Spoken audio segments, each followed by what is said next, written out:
Hello and welcome to the latest in our series of Our Lockdown Stories, which is a series of short videos in which I'm interviewing some of our KLS members about their time as a KLS member and also about their experiences in lockdown over the last few months.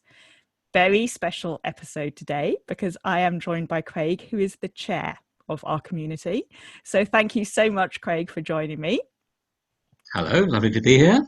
Okay, fantastic. And let's just dive straight in. And if you could tell our watchers about your time as a KLS member. I'll start with a bit of background about me. So I'm married to Mary, 3 children. Robert's in the early stages of his career. Alison graduated this summer, or sort of, in these crazy times. Yeah. And I've got Nathan, who is returning for his second year. In September. And I'm sure you wouldn't want me to forget Pluto, who's our cat. The most important member of the household, arguably. Of course. Born in northwest London in Harrow, moved to Epsom in Surrey when I got my first job after graduating many years ago, a time of spitting image and mad cow disease. Oh gosh, showing your and age we loved it. We loved it so much. Epsom, that is, not mad cow disease, that we've lived in Epsom ever since. Okay. So KLS is a 20-minute drive away, and I think I put my membership of KLS in 3 stages. There's when I joined about 30 years ago, just after Mary and I got married. It was a natural thing to do, having attended religion school classes at my parents' shul, Northern Pinner Liberal Synagogue. And I even had a spell of teaching there. And I also been involved in several Jewish youth groups. Danny Rich was the rabbi when we joined. We came to the occasional service. I sometimes led one. And we did some of the social activities like the cycling club. Great fun. Then we had children. So we brought them to Saturday morning classes, right through from when they were very little to seeing them each through Bar Mitzvah and then Kabbalat Torah, which has been absolutely fantastic for them and for us. They got really valuable skills from that process, and both they and us have made lifelong friends as a result of that. It's really good. And then the current stage is an increasing involvement in the running of the shul. I began editing the then monthly bulletin. I'm now the weekly bulletin editor, and I joined council. And for the last 3 years, as you said, I have been the synagogue's chair. Fantastic! Quite a journey. Quite a journey. And indeed. Let's just talk a little bit about the more recent history in terms of lockdown and what has your situation been like during the lockdown. Yeah, well, like quite a few of the members you've interviewed, I've been really fortunate. Yes, we've had to cancel holidays we were really looking forward to, but we have a lovely garden. We're sport to choice in the beautiful countryside we're able to enjoy close by. The internet usually works, so we can do most of our shopping online. Even before breakdown, I was already working from home, and the technology allows us to keep in touch, friends, family, KLS community. So what have I done? Well, with the family, our youngest 2 children have been home. They came home from university. It was a real drag for them. But we did things like go on walks in places we never really got around to exploring before lockdown. We had film nights, but a lot of time, as you may have gathered, is taken up by KLS. Which does bring me on to the next question, which is what, if any, involvement you've had with KLS over the time? So do you want to tell us a little bit more about what you've been up to, KLS-wise? Yes, well, as you know, it has been significant. I've been working very closely with Rabbi Rene and the Synagogue Council. We very quickly took our council meetings, which I chair, onto Zoom, and instead of monthly, they became weekly.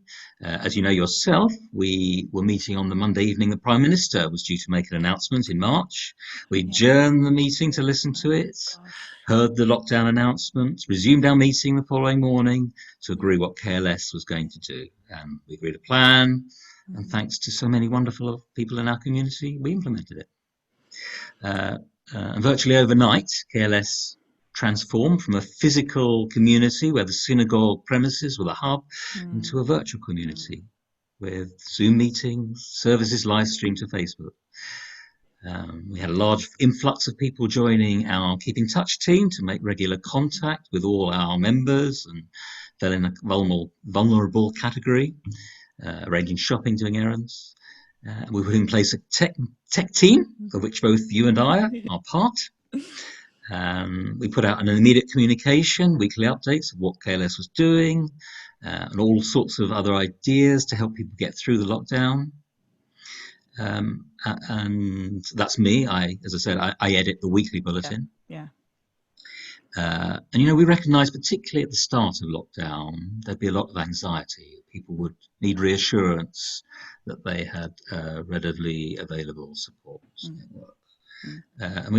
We knew this was where our community really comes to the fore.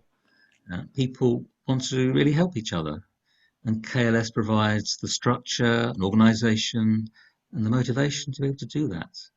Yeah. And of course, I've assisted Rabbi Rennie with the services, either taking part, leading some services, or mostly now behind the scenes, that bit that happens between when you and Renee do your thing in the sanctuary, or any of our other service leaders on Zoom are doing at their own homes. And that picture that you see and the sound that appears on your screen, wherever anyone is, and that includes anywhere in the world, of course, just by clicking the link in the bulletin or the pink button, to view services here on Facebook. Yeah, absolutely. Or anytime later on, as I like to call it, on the KLS +1 channel. Catch-up service.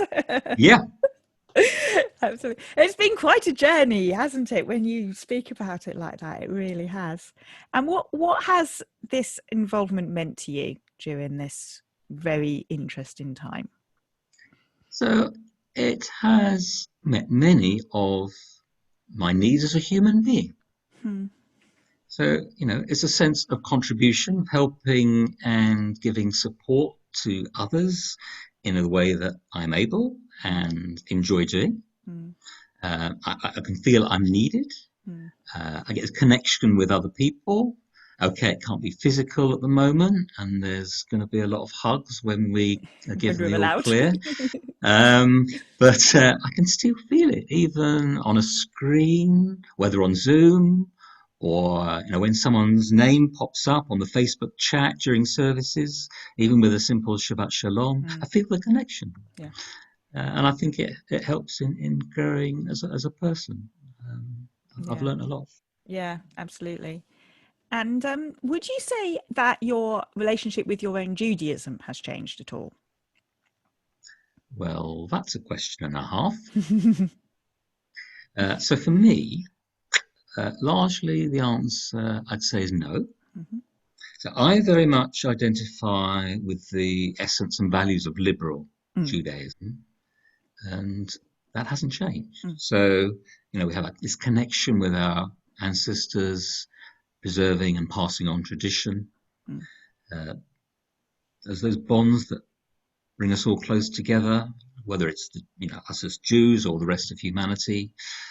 That exploration of attempts to find contemporary meaning to Jewish texts. Yeah, the culture, the history, communal life, spirituality, social action, all that. They all continue. Yeah. So what I think lockdown has done, it has confirmed rather than changed my relationship with Judaism. Right. It's very positive. Yeah. It's happy. It enriches the quality of my life. Yeah, that makes a lot of sense. And you've touched upon it already, but what would you say you've learned over the last few months? Yeah, I feel I have learnt a lot. I feel I've acquired the skills of a semi-professional broadcaster and live broadcast production manager. Mhm. And that's from never having posted on Facebook so much as a video of a cat doing a horror. Um, No, I didn't see that. So no, I never got to do that. Um, the lockdown and the uncertainties that it brought have tested us like nothing else, at least in our lifetime anyway. And I've learned I can cope. I can help and support other less fortunate people cope. Mm. KLS isn't going to be the same again. I mean, yes, we will return physically to the building and lovely Kahila Garden at some point, Mm. but live streaming that's Mm. here to Mm. stay.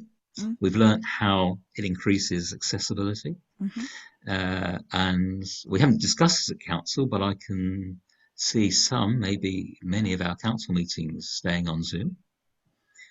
Um, and it's given me appreciation of things which I took for granted. You know, Yeah. things, human contact, Yeah. our open public spaces. Remember when we were allowed to just go Mm. out for an hour a Mm. day? Mm. Our health service, Mm.